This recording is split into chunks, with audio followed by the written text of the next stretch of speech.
Assalamualaikum warahmatullahi wabarakatuh. Perkenalkan, nama saya Muhammad Farhan dari Fakultas Sains dan Teknologi, Prodi Sistem Informasi.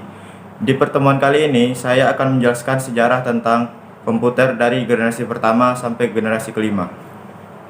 Lu cari anak teknik dan hukum, gua mundur. Tapi kalau lu cari anak sistem informasi, gua maju paling depan. Dataku siap menganalisis janji manismu. Asik.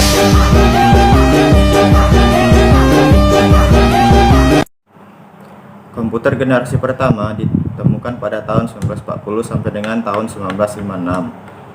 Perangkat komputer yang pertama ternyata dikembangkan untuk desain pesawat dan peluru kendali. Digagas oleh Konrad Zuse, seorang insinyur asal Jerman. Komputer generasi pertama menggunakan tabung hampa sebagai sirkuit dan drum magnetik untuk memori. Komputer generasi pertama ini sangat mahal dan besar, hingga mengisi seluruh ruang ENIAC. Komputer elektronik pertama di dunia mempunyai bobot 30 ton, panjang 30 meter, dan tinggi 2,4 meter. Komputer generasi pertama mengandalkan machine language, level bahasa pemrograman yang paling rendah yang dimengerti komputer. Bahasa pemrograman ini hanya bisa menyelesaikan satu perhitungan setiap waktu, serta butuh berhari-hari atau berminggu-minggu untuk menyetel perhitungan baru.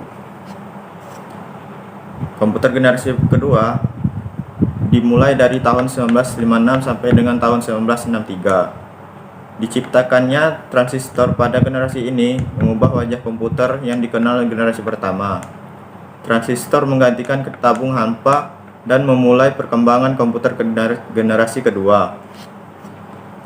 Transistor jauh mengungguli tabung hampa dan memungkinkan komputer menjadi lebih kecil, cepat, murah, dan hemat energi dibandingkan dengan generasi pendahulunya. Selain itu, pada generasi ini juga dilakukan pengembangan memori inti magnetik. Secara umum, komputer generasi ini sudah menggunakan bahasa pemrograman yang lebih tinggi.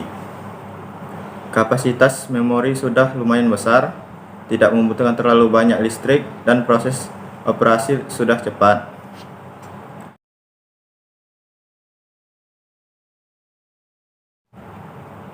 Komputer generasi ketiga dimulai dari tahun 1964 sampai dengan tahun 1971. Perkembangan integrated circuit atau IC menjadi penanda komputer generasi ketiga. Dalam pemakaian komputer generasi kedua, transistor membuat komputer cepat panas, maka komputer generasi kedua mulai ditinggalkan. Kemudian, pada tahun 1958, Jack Billy menciptakan integrated circuit chip atau IC. Kepingan kecil yang mampu menampung banyak komponen menjadi satu.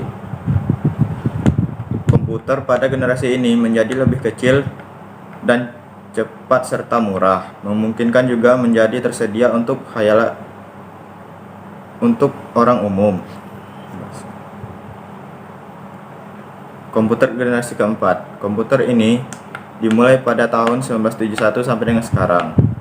Mikroprosesor menjadi terobosan dalam mendatangkan komputer generasi keempat dengan menyatukan ribuan IC ke dalam satu keping silikon.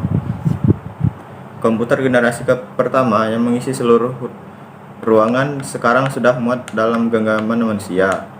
Muncullah laptop yang sangat portable dan dapat dibawa kemana-mana. Seiring komputer-komputer kecil ini menguat, mereka dapat dihubungkan untuk membentuk jaringan yang pada akhirnya mengawali perkembangan internet. Komputer generasi kelima, dari sekarang sampai dengan masa depan.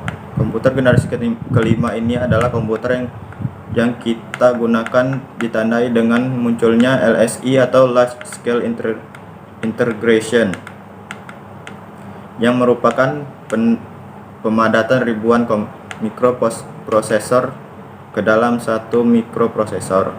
Komputer generasi ini ditandai juga dengan munculnya semikonduktor. Komputer kuantum dan penggunaan nama teknologi juga akan merubah besar wajah komputer yang kita kenal. Tujuan dari komputer generasi kelima adalah mengembangkan komputer yang dapat merespon suara, bahasa, dan dapat belajar secara sadar.